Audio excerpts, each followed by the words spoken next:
Oh, oh snap! I thought there was something between that. What's going on? Yeah, I'm sorry, I wasn't ready. Um, yeah, I wanted to do a video reflecting on the passing of my dad. He just passed this past Sunday. Actually, I wasn't going to do anything. Um, but today I was talking to my therapist. Come on, somebody, Jesus in therapy, and I don't know. It just got me kind of riled up and reflecting on some things, and it was some things on my heart that I wanted to kind of get off and share. Um, just some impressions that my dad left with me, uh, and then also yeah, just some things on my heart. So I wanted to share those. So, but then this is random. I went to Target and then I started listening to this podcast, this Christian podcast, and then I started getting annoyed. So then I got annoyed, and then I got out of my inspirational like riled up thing. So now I'm trying to get myself uh back there. I was real riled up after my session. I should just went live, but I was like, you know what? I'll go live later. I'll go live out there from Target. Then I went to Target and I got riled up for a different reason. Um, but anyway, long story short, for those who don't know, my dad passed away this past Sunday of cancer, unfortunately. Um, I knew for about a week or so that he was going to pass. He my brother called me and said he got called that he was going to be in the hospice and that they had given him about a week or so. Yeah, and now it's just crazy. So I knew for a little bit, but it's just I knew for a little bit that it was coming, but just get the call that you know he had passed was just crazy. It was just crazy. Um, I just wanted to kind of reflect on some things. My hopes is that it would encourage other people. Um, like I said, when I was talking about it with my therapist, it encouraged me. I think I've been more motivated than ever um, these past couple of days since the passing of my dad, and I wanted to kind of share why on that. Yeah, and forgive me, I might stare off into the stare off into the sunset. I would try to stay focused, but it's just a lot of things come to mind. A lot of things to think about. Um, I love my dad. He was a great man. Uh, I think when people pass away, you think about regrets, and I do have some regrets. I do wish I would have talked to him more. Not like, I mean, we weren't estranged, but you know what I mean. It's your parents. You think like, you get older, you get caught up in life. But I do wish that I would have called him. I would have called him more because toward the end, he started to have some health issues. And my dad, he was always so energetic, and he had this little this I don't know, he just had this energetic tone in his voice, and then toward the end, it wasn't there. And I wish I would have been able to enjoy that more. Something random that I found from a podcast that was actually super comforting. They were saying that I forgot who it was, but she was saying that she kept voicemails from her parents. And I remember hearing that on a podcast a while ago, and that she would go back and reflect and listen to those voicemails. And when my dad passed, when he was in hospice, um, I went back and just listened to those voicemails because I missed hearing the enthusiasm in his voice, the enthusiasm which he always talked with. Sorry, I'm sweating like a mug. It's hot in my basement, so I got this just in case I can't thug it out. So this is but I think I'm gonna be able to thug it out. But yeah, I miss the enthusiasm in his voice, and so just want to hear his voice and going back and listening to his voicemails were um, it was comforting. My dad would leave long, enthusiastic uh, voicemails, and so just going back to being able to listen to those. I mean, it's still wild to me that it's just crazy that no matter what, you'll never be able to call him again. You'll never be able to. You'll never be able to hear their voice. You'll never be able to. Yeah, that's just a wild thing. That part blows my mind. That no matter what, I'll I won't be able to pick up the phone and call my dad again.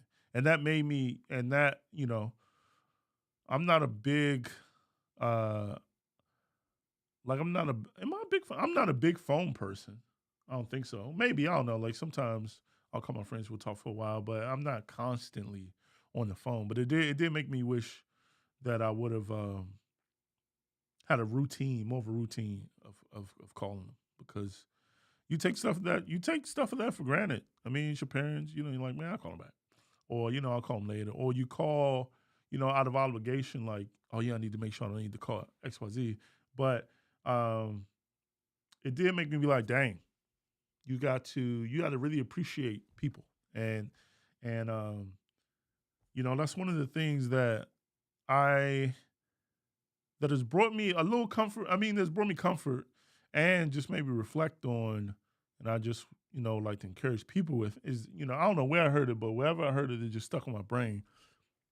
And that is you don't own people, you only get to experience them. And so it's like with my dad, I'm blessed to have experienced them, uh, and to for him to be my dad. And it's like you just gotta enjoy people with um with the time that you have. That's it. You got this time with them, and that's it. You know what I mean? Like, and I think we take that for granted. We this is random, but my dad was a big like word of faith person and like read about Smith Wigglesworth. I don't know if you guys know Smith Wigglesworth, but he was like a famous faith preacher. And there's all these stories about this is really random, but there's all these stories about like Smith Wigglesworth, his wife passed away, and then he would like bring her back to life. And he punched this one dude in the stomach and brought him back from dead. And that's cool, but at some point she died. You know what I mean? And I think we one of the things that it reminded me not to do is that you don't own people. I don't own my wife. I don't own my kids. I don't own them. We are here, and they don't own me. We are here for a limited period of time, and we have no say as to when that ends. When that ends, my dad lived 70 years, and I am blessed, and I think my dad was blessed. I am blessed to be able to say bye to my dad, before he passed. Um, right before he got, he was on dialysis and they were taking him off dialysis. And once they took him off dialysis, they knew it was it. And so a couple of days after they took him off dialysis, I was able to talk to him and, say bye. I don't feel like there was anything that I wanted to say that I didn't get to say. And he was able to call some people and kind of say bye, and that's a blessing.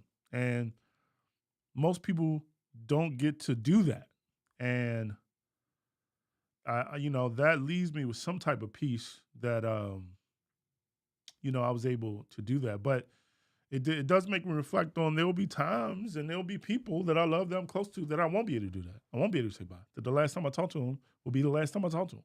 The last time they talk to me will be the last time they talk to me. And and what we said then is what we said. So it really just reminded me to not take people for granted. Um,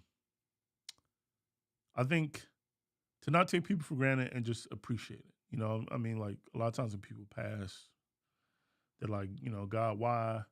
And going back to I told you it'd probably be everywhere, but going back to Smith Wigglesworth thing, it's like I don't even know if that's true, but that's neither here nor there. But let's say it was true. Like, and I even think about this with my dad. Like, what am I? Where he's going? And I really believe this. It's not like some comforting fake Christian thing.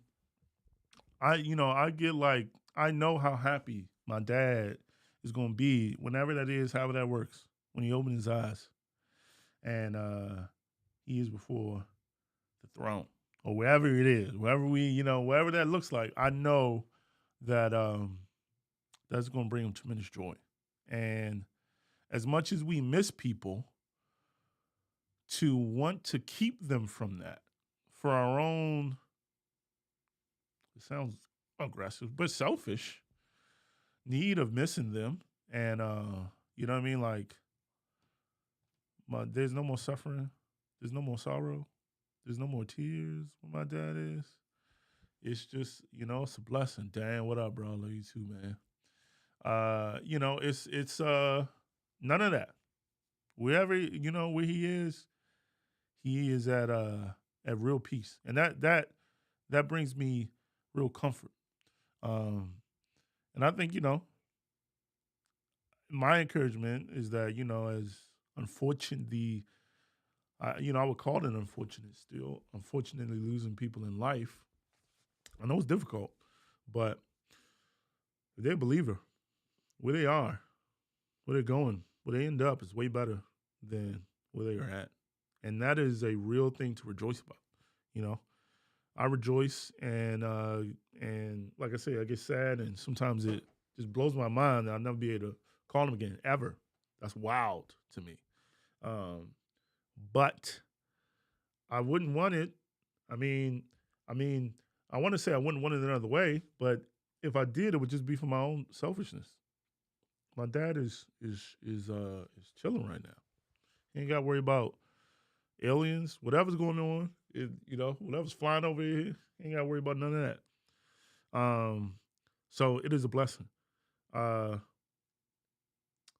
my my dad, he was such a tenacious man. There's this story that I think about. I wonder if he would be. I don't know if he would be embarrassed, but I mean, you know what I mean. Mark, what up, bro? Mark says, words can express the loss we feel.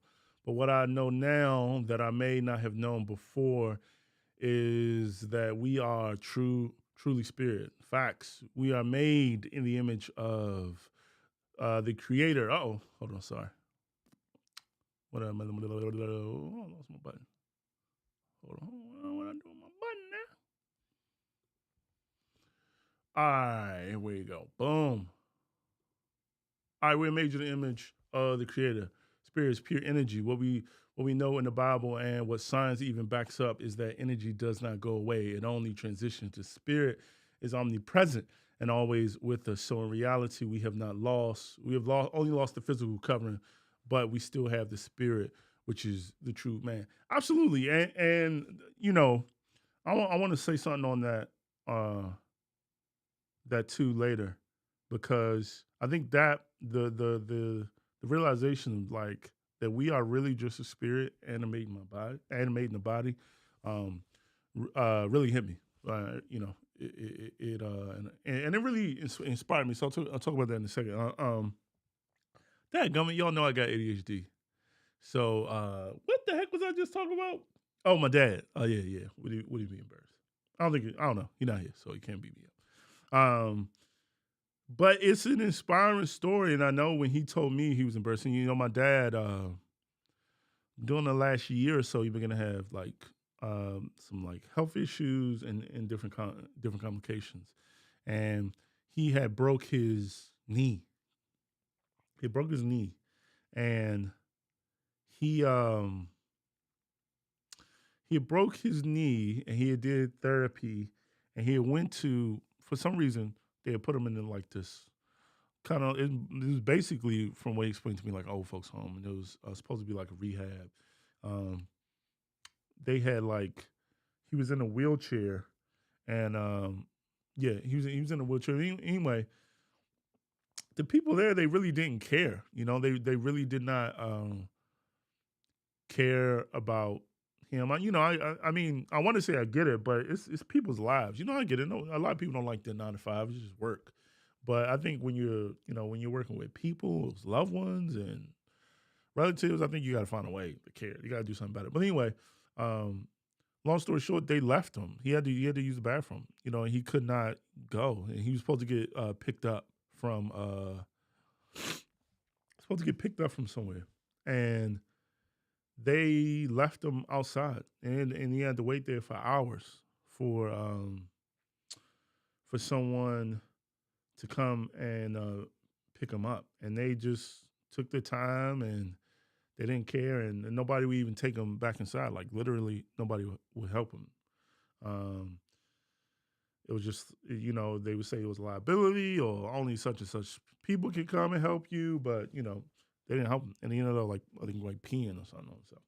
And I remember he was telling me the story, and I knew that he was really embarrassed. My dad was always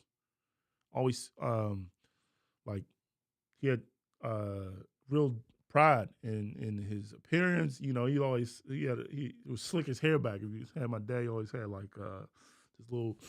He never let go of the Jerry curls. He never let go of the waves. So he always had his slick back, but so he had like what's the word?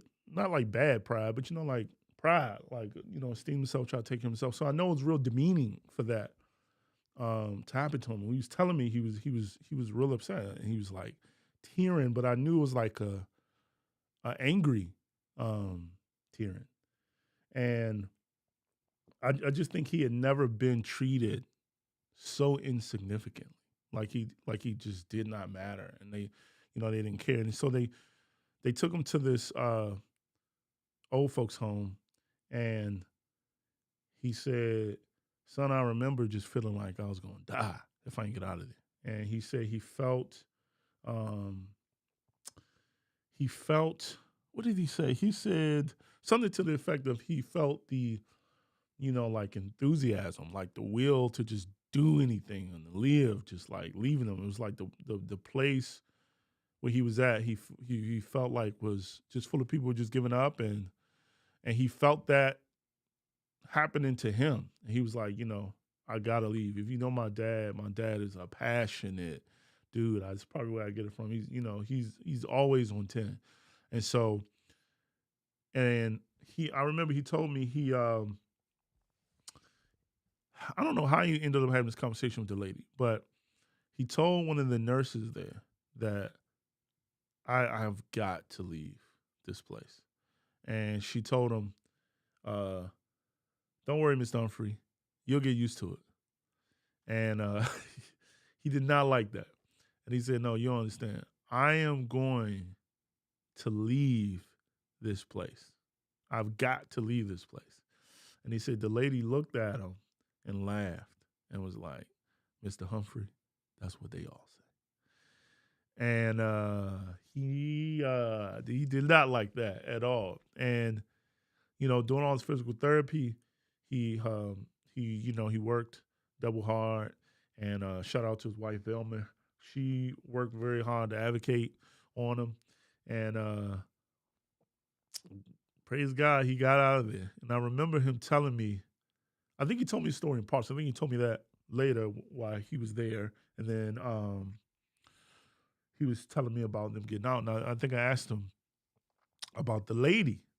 And he said he just looked at her. And when he said he looked at her, I know that look. Because I haven't gotten that look from my dad. I've seen my dad give people that look. And it's this look of just like, not I told you so in a taunting way, but it's this look that my dad would give you that just said, I told you I was not playing.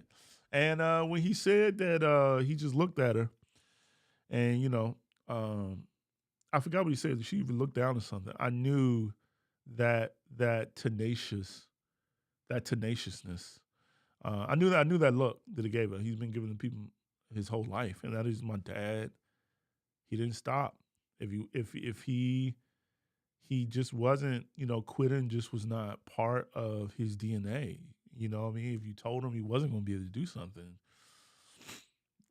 yeah, I mean, it would take a lot to get him to not do it, and praise God, he got out of there, and he ended up getting out of there, and was doing good for a bit, and and then the cancer that he had began to develop, and then he passed away.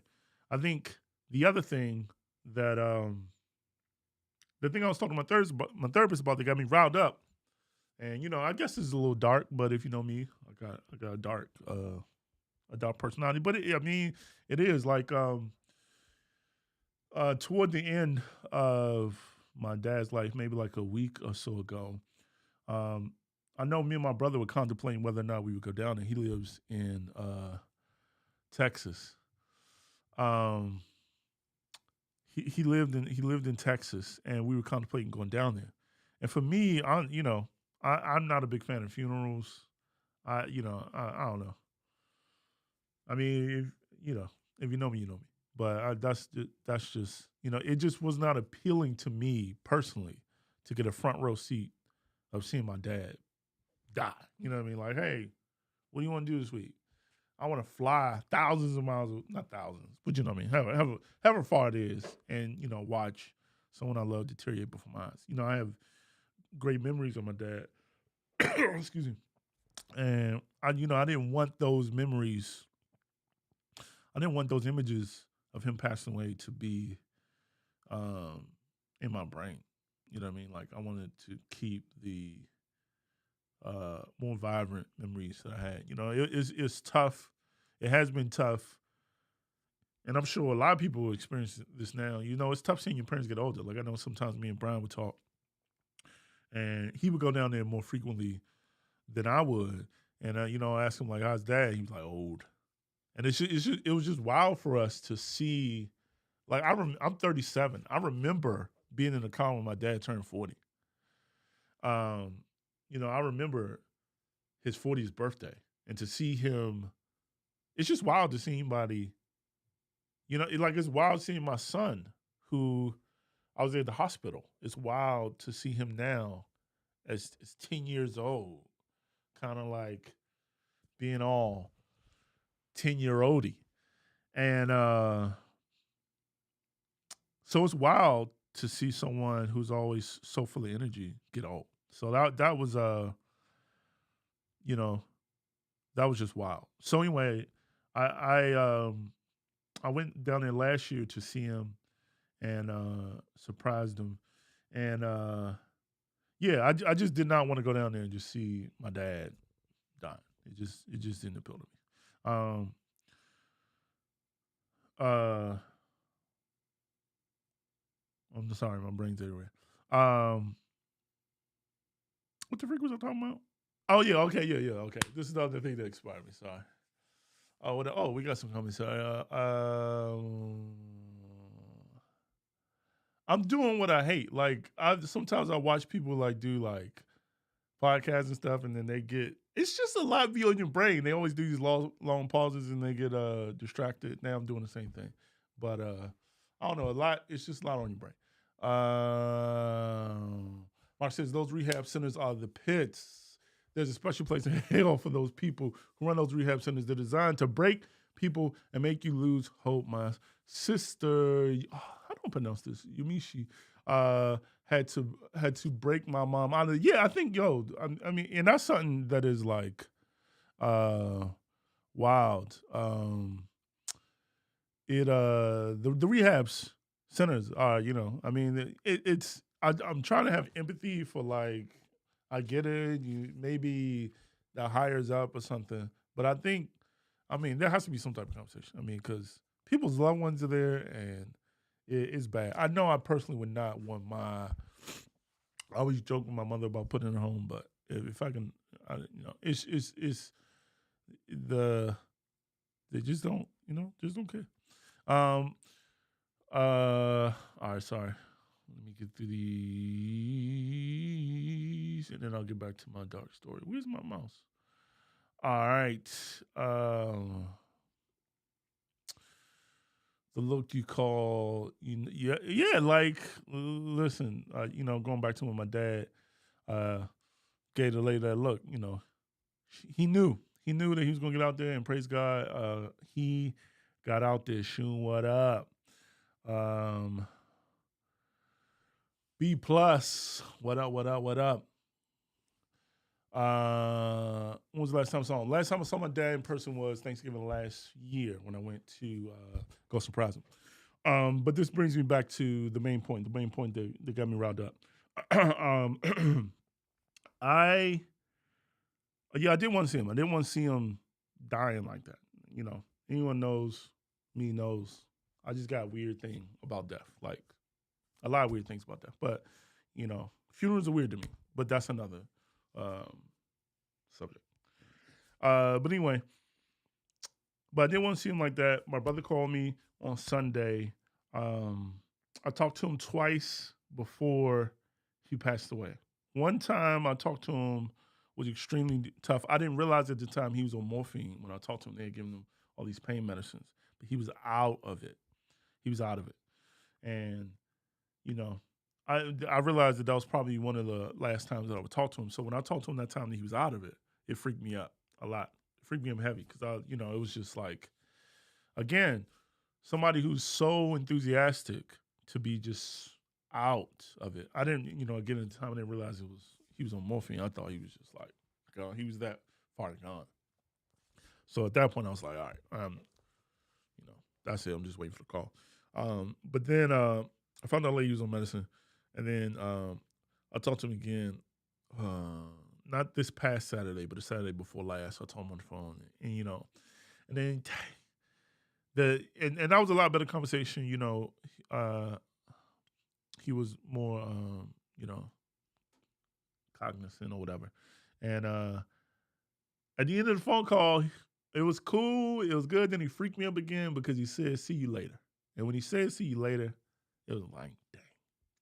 I knew what that meant because we were on the phone and we both weren't trying to say like bye because it's just weird to be like bye, So we weren't trying to say bye, and but I let him know how I felt, and like I said, nothing that I regret. No regrets, nothing that I wish I would have said to him and couldn't say to him, and I thank God for that, being able to say that.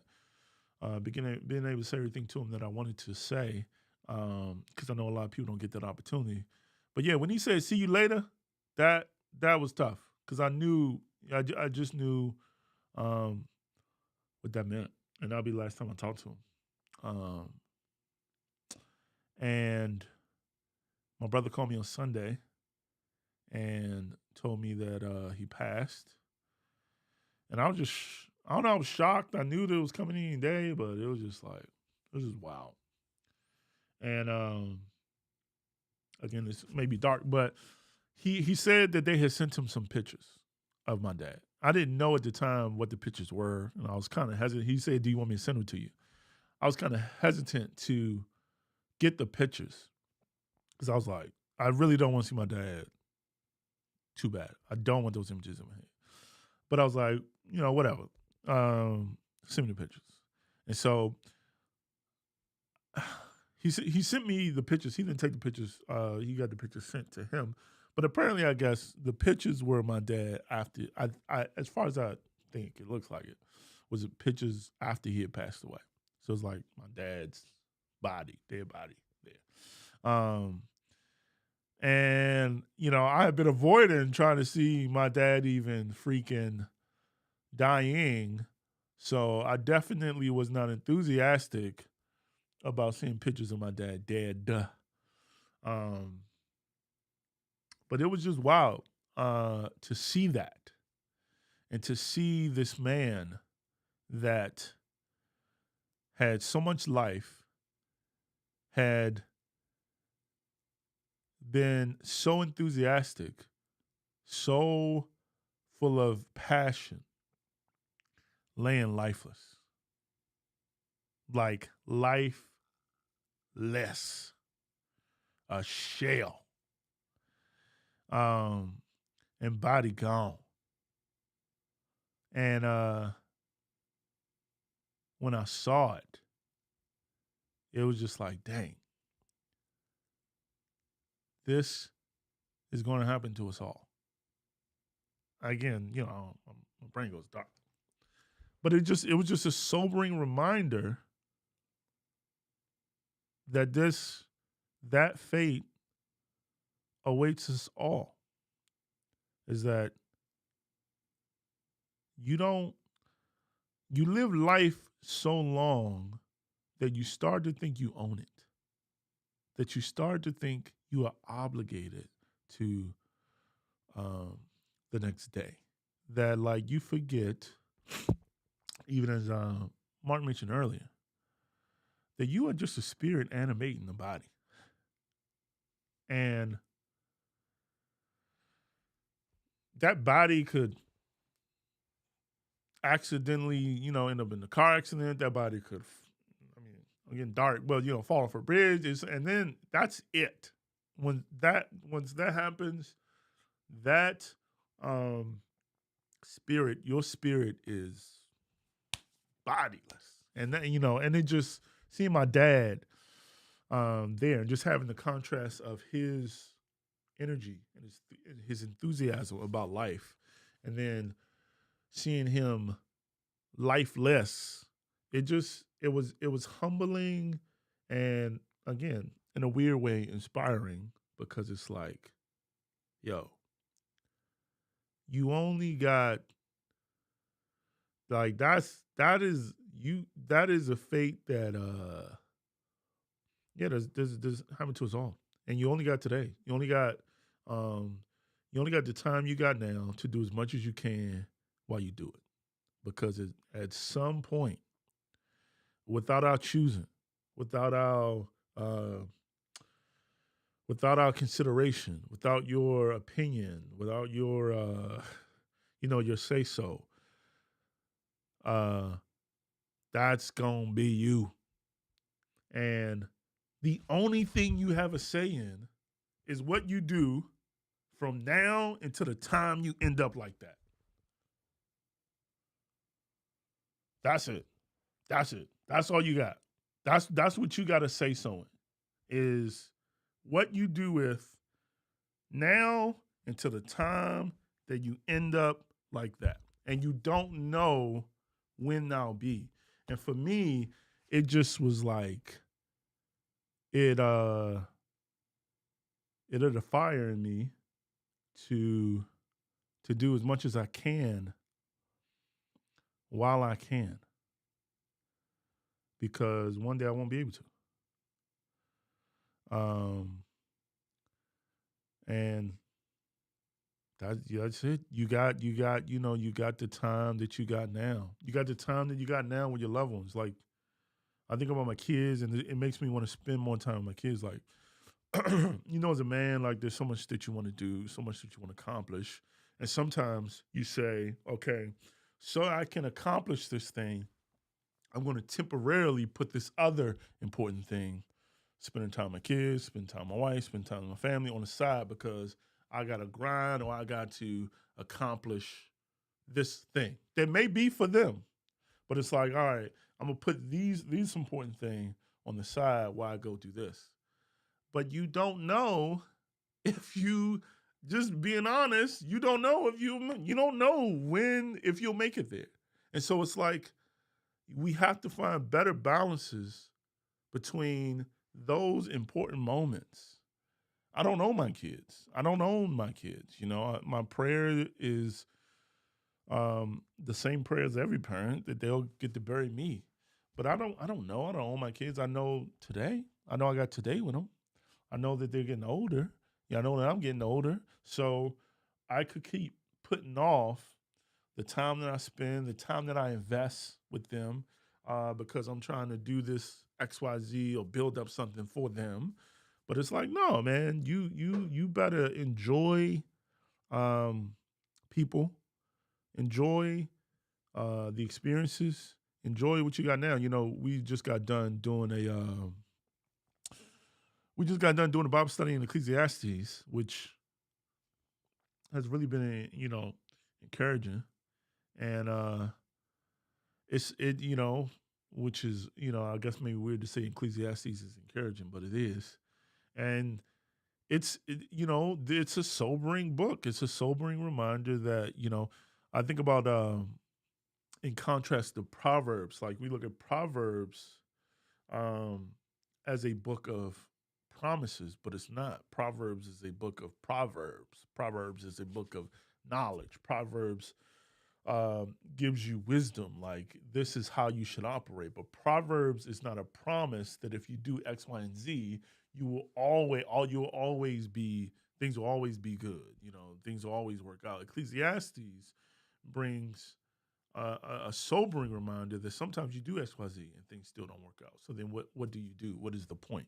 Um, and the reoccurring theme in Ecclesiastes is enjoy the things that God has given you to enjoy, find work that you enjoy, and please the Lord. And I think that is what we got to do. I think that that is the goal, and that's what I'm on. That's what I'm on. I'm trying to do as much as I can, while I can. Uh, I've been really thinking about this, and I'm gonna wrap it up here. But I've been really thinking about one of the things I'm trying to do with each book that we study is like what aspect of that book of the Bible does it reveal about God? Like I think certain things in Scripture kind of highlight um, a certain things in Scripture may highlight a certain aspect of God, and another ones may highlight another. But anyway, for me, Ecclesiastes really highlighted this thing of God as the judge, and not the judge like I'm going to send you to hell or like you're a bad person to go into jail type of judge, but judge like the approver or disapprover. A judge like if you would think of like a American Idol type of judge, where the judge sees something and says this is good, this is bad, this is bad. And so for me, I've really been kind of focusing on that aspect of God's many characteristics. It's like I just want to be able to bring before Him work that pleases Him. Everything that I bring, I'm about to destroy the scripture, but it talks about how some things be burned up, some things remain. Listen, everything that I bring to Him ain't gonna remain, but He ain't gonna catch me bringing nothing. And that's what I'm on. That's what I'm on. Trying to use as much time as I got. Um, Trying to use the time I got. Trying to use the time I got to do what I can. My dad was a writer and a preacher, and God has given me a passion for teaching, and it makes me, His passing makes me want to kind of embrace that inheritance. I don't know if inheritance is the word, but and just lean more into that. Um, yeah, and so I don't know. It's a lot. Those are just the things that are going on in my brain. I love my dad. He's a great, great, great, great man. Legacy. That is the word. Um, he's a great man, and yeah, I thank God for him. God is good. God is wise. God is perfect. God is kind. And yeah, I would just, I'll just, love on the people that you got while you got them. And yeah, so I'm gonna go through these comments, and then that'll be it. We got the podcast tomorrow, 9:00. I'll probably mention it for a second on the podcast. We're not going to spend a long time on it. It'd be a first time back. I mean, we've been off for 2 weeks. I was prior to this, I had the flu. I was down bad, super sick. Oh my gosh, super sick last week, um, and then the week before, I think is when we found out with everything going on. But just kind of getting back into the groove of things. Yeah, always try to be as transparent as possible. So figured I would share these thoughts with you guys. Let's go here. Dan the man. Very sober. Thanks for sharing your story with us. No problem. Sean, what up? On vacation, but saw the title of this. Just came to jump on and say I'm sorry for your loss. So take a listen to this part afterwards. Sean, what up, bro? Appreciate you. Mark says, just remember your dad's accepted Jesus into his heart, and therefore the salvation that is promised everlasting life. This world is temporary and was meant to be your dad and my mom. Listen, I love, and I mean it. I mean, I mentioned it on someone's post, but Ms. Waxy had a tremendous effect on my life. Like, I'm so blessed to have had her. I love Miss Waxy. She had a huge. I never ever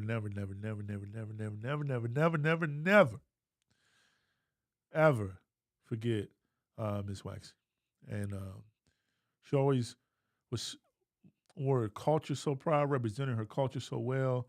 Listen, Ms. Waxy changed my life. I thank God for Ms. Waxy. So for sure. In our Native American community,